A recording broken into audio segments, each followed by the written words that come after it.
Captain Ibrahim Traoré, God knows how to deal with bullies. When God defends the small against the mighty. The earth is the Lord's, and the fullness thereof, the world, and they that dwell therein. Psalm 24 verse 1. There is something you should know about the world we live in. The strong often try to intimidate the weak. The powerful often attempt to crush the small. But God sees everything. And God knows exactly how to handle bullies. This morning, as I drove home, I witnessed a vivid image of this truth. A massive truck loomed behind a small SUV, swaying aggressively from side to side, almost touching the smaller car's bumper. The truck wasn't just driving, it was intimidating. Pressuring. Trying to force the car to go faster or get out of the way. But the truck underestimated something. The car, though smaller, was newer, stronger, and faster than it appeared. In one smooth move, the SUV sped off, leaving the giant truck swerving helplessly behind, unable to keep up, watching the smaller vehicle disappear into the horizon.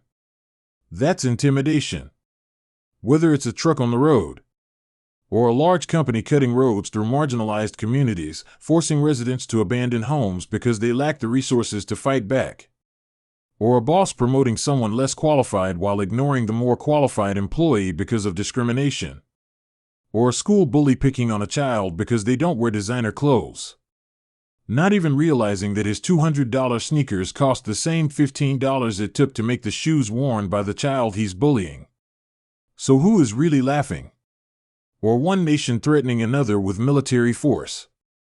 Intimidation is the same spirit, no matter where it hides. But here's the truth. God knows how to deal with bullies. Biblical lessons when the mighty fall. Look at David. He used a sling and a stone against the champion of Gath.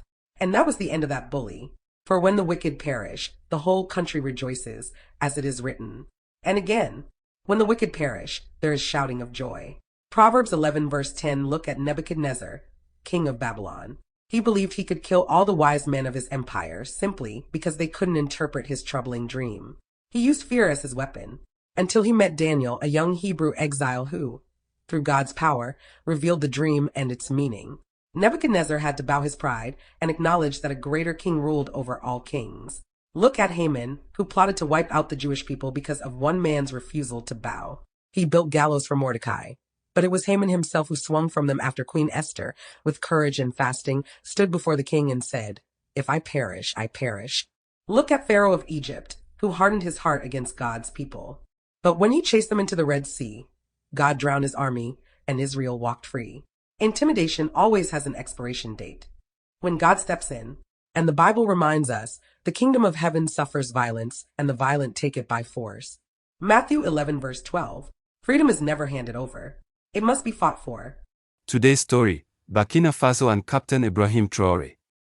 Until 2022, few even spoke about Burkina Faso. Its gold was exploited in silence. Its people were left in poverty while wealth flowed out of their soil into foreign hands. The world held its head straight, pretending not to see, because Burkina Faso was compliant. But then came Captain Ibrahim Traoré. Since coming into power in 2022, he has transformed the nation. Nationalized gold mines to reclaim the people's wealth. Built Burkina Faso's first gold refinery to keep value inside the country. Launched major food security projects, opening local processing plants. Extended support beyond borders. In early 2025, surplus tomatoes and rice, produced through local initiatives, were exported to neighboring African countries, strengthening trade ties and promoting regional food security. Mobilized a small army to protect national sovereignty. Inspired a new generation to rise in hope. Now, Burkina Faso stands to become the 15th largest gold-producing nation in the world, despite having one of the smallest military presences among major gold nations. And suddenly, the world starts to accuse, starts to threaten, starts to intimidate. But ask yourself, where were these voices when Burkina Faso's gold was being stolen in silence? The great question, who owns the wealth? There's a Jamaican proverb, a thief doesn't break into a poor man's house. If there were no riches to be gained, no one would care about Burkina Faso. It is because there is gold, because there is destiny, that the bullies come knocking. Look deeper. Look at the countries with the highest gold reserves today. Are they naturally blessed with those minerals under their soil? No. Now look at the countries where gold, oil, diamonds naturally flow from the earth. Are they allowed to live in peace? No. Are their citizens allowed to migrate freely, to live with dignity? No. Instead, at least 65% of the nations with natural treasures beneath their soil and some parts of the globe are trapped in poverty. Their infrastructure crumbles. Their children live in hardship. Generation after generation, the people don't even understand why they are fighting. Meanwhile, the minerals they mine build superpowers thousands of miles away. Think about it. For decades, African nations like Burkina Faso have watched their treasure stolen, while their people are left with dust and harassment. None of it goes to the miners. None of it lifts up the ordinary families. Only poverty. Only exploitation. And now that a leader rises to stop this, they call him dangerous? My people perish for lack of knowledge. Parents, don't you see that your responsibility is huge? You are responsible for growing leaders. The scripture says it all. My people perish for lack of knowledge. Hosea 4 verse 6. Have you ever questioned why? Look at what happens when a nation is divided. Do you think you are doing yourself or your economy a favor? As a matter of fact, your enemy enjoys when you are divided. And when a people refuse to communicate, that is when exploitation comes knocking and no one will even care. The plunder will then continue until it reaches your very own house. By the time you realize, it's too late. What can you do? You might wonder, what can I do? I'm just trying to feed my family. Remember this. In Africa, we say, it takes a village to raise a child. Today, it takes a village mindset to defend a nation. You must be your brother's keeper. If you stay silent, the injustice will continue.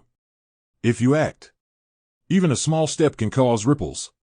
Start by buying locally, support your small local business. Communicate and trade, just like the olden days we had the barter system, which was the oldest form of trade. And as simple as sharing this message. It's free. It costs you nothing but a click. But it carries power. Don't wait for someone else to fix it. You are part of the village. You are part of the change. God's verdict, the fall of bullies. History teaches us. Nebuchadnezzar was humbled. Haman was hanged. Pharaoh drowned. Every empire that exalted itself against justice crumbled. Today, no matter how big the truck, no matter how loud the threats, no matter how heavy the intimidation, God still defends the righteous. Conclusion. The defender rises. Captain Ibrahim Traoré's story is not just political. It is prophetic. It is the story of the small standing against the mighty. It is the SUV outpacing the giant truck. It is David slinging a stone against the champion of Gath. It is Esther saying, if I perish, and still choosing to fight. It is the spirit of Bob Marley crying out, Africa, unite.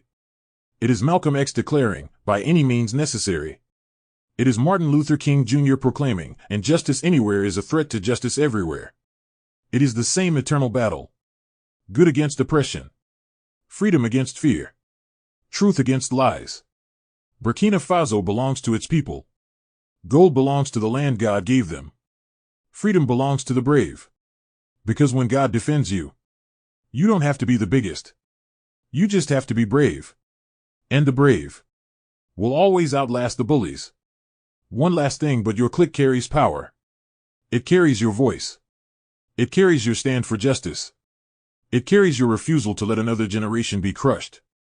One click can awaken a village. One share can defend a nation. Don't wait for someone else to fix it. You are part of the village. You are part of the change. Your click carries power. Use it. And share this message with friends and family.